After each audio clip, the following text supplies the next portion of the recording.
গোয়েন্দা অরিন্দম চট্টোপাধ্যায় একজন বিখ্যাত গোয়েন্দা, যার সুনাম রয়েছে জটিল কেস সমাধান করার জন্য। বিভিন্ন জায়গা থেকে তাকে কেস সমাধানের জন্য ডাকা হয়।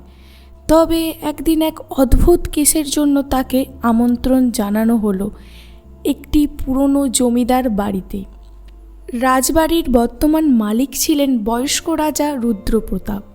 তিনি ফোন করে জানালেন যে তার বাড়িতে কিছু অদ্ভুত ঘটনা ঘটছে, যা বোঝা দায়। বাড়ির সদস্যরা দাবি করছেন তারা রাতে ভূতের দেখা পাচ্ছেন। রাজার বিশ্বাস ছিল না এসব ভূতের ব্যাপারে, তবে তার বিশ্বাস যে কিছু মানুষ এই ভূতের গল্প ছড়িয়ে তাদেরকে ভয় দেখাচ্ছে। তাই তিনি অরিন্দমকে আমন্ত্রণ জানিয়েছিলেন এই রহস্য উন্মোচনের জন্য। অরিন্দম তার সহকারী তপনকে নিয়ে রওনা হলেন সেই পুরনো বাড়ির উদ্দেশ্যে। বাড়িটি ছিল অত্যন্ত প্রাচীন, বড় বড় কক্ষ, স্ফটিক ঝাড়বাতি আর অন্ধকার করিডোর দিয়ে ঘেরা। সন্ধ্যা নামতেই বাড়ির চারপাশে এক অদ্ভুত পরিবেশ তৈরি হয়। এমন মনে হয় যেন চারপাশে কেউ বা কিছু নজর রাখছে। রাত্রে বাড়ির লোকেরা খুব আতঙ্কিত ছিল। অরিন্দম সবাইকে জিজ্ঞাসা করলেন আসলে কি ঘটছে। বাড়ির পুরনো দাসী মধুমতি বললেন, বাবু, এই বাড়িতে প্রায় রাতের বেলায় করিডোর দিয়ে এক সাদা শাড়ি পরা মহিলাকে দেখা যায়। সে ঘুরে বেড়ায় আর করুণ স্বরে কাঁদে। কেউ তার কাছে গেলেই সে মিলিয়ে যায়। তপন একটু হেসে উঠল, এ তো মনের ভুল দিদি, ভূত বলে কিছু নেই। কিন্তু মধুমতি দাসী কঠিন গলায় বলল, আমি বলছি বাবু, আমি নিজে দেখেছি। ও তো আর মানুষ নয়, ও একটা ভূত। অরিন্দম এবার বাড়ির বিভিন্ন কক্ষ এবং করিডোর পরিদর্শন করলেন। তিনি লক্ষ্য করলেন বাড়ির এক কোণে একটা পুরনো ঘর আছে, যা প্রায় বন্ধই থাকে। কেউ সেখানে যেতে চায় না। অরিন্দম সেই ঘরে ঢুকে দেখলেন ঘরটি বেশ নোংরা আর পুরনো, কিন্তু এর মধ্যে কিছু পুরনো জিনিসপত্র সাজানো রয়েছে।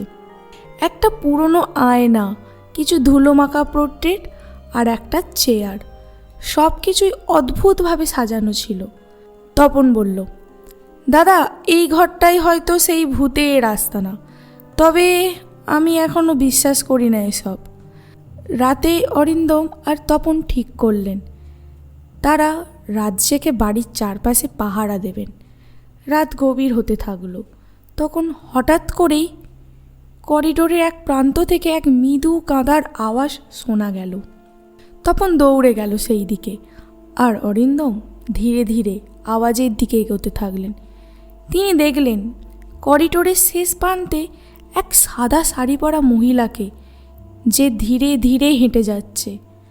অরিন্দম নিজের কাছে থাকা টর্চ লাইট চালিয়ে দিলেন, কিন্তু সেই মুহূর্তেই মহিলাটি অদৃশ্য হয়ে গেল।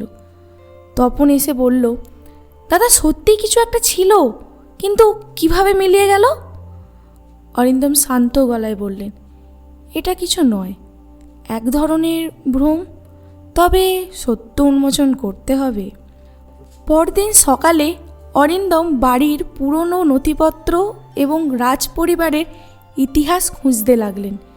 তিনি জানতে পারলেন এই বাড়িতে বহু বছর আগে একজন রাজকুমারী আত্মহত্যা হয়েছিল। তিনি প্রেমে প্রতারিত হয়ে এই বাড়ির একটি ঘরে আত্মহত্যা করেছিলেন, আর সেই ঘরটিই হলো সেই পুরনো ঘর যেখানে অরিন্দম গত রাতে গিয়েছিলেন। তপন বলল, তাহলে দাদা, আমরা যা দেখেছি সেটা কি সত্যিই সেই রাজকুমারীর আত্মা? অরিন্দম একটু হেসে বললেন, দেখ তপন, পৃথিবীতে সব কিছুরই একটা যুক্তি আছে, এই রহস্যরও নিশ্চয়ই একটা ব্যাখ্যা আছে। রাতে আবারও তারা সেই পুরনো ঘরে যান। এবার অরিন্দম ঘরের আয়নাটিকে খুব ভালো করে পরীক্ষা করতে শুরু করলেন। তিনি হঠাৎই বুঝতে পারলেন আয়নাটিতে একটি গোপন দরজা রয়েছে, যা আয়নার প্রতিফলনের সঙ্গে মিলে মিশে যায়। সেই দরজা দিয়ে লুকিয়ে কেউ এই ঘরে ঢুকতে পারে। তপন অবাক হয়ে গেল। দাদা, এ তো এক অদ্ভুত কৌশল। অরিন্দম দরজাটি খোলার চেষ্টা করলেন এবং দেখতে পেলেন এর পেছনে একটি সরু গোপন পথ রয়েছে।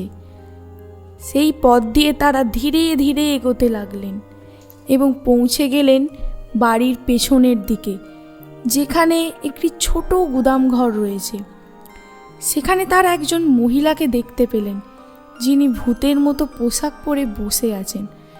মহিলা তাদের থেকে চমকে উঠলেন। অরিন্দম কড়া গলায় বললেন, আপনার ভূতের নাটক এখানেই শেষ।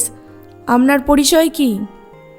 মহিলা ভয়ে কাঁপতে কাঁপতে বললেন, আমি রাধা, রাজার পূর্বের জমিদারের মেয়ে। এই বাড়ির সম্পত্তির ভাগ নিয়ে আমার বাবা মায়ের সঙ্গে অনেক ঝগড়া হয়েছে, কিন্তু শেষ পর্যন্ত আমরা সব কিছু হারিয়েছি।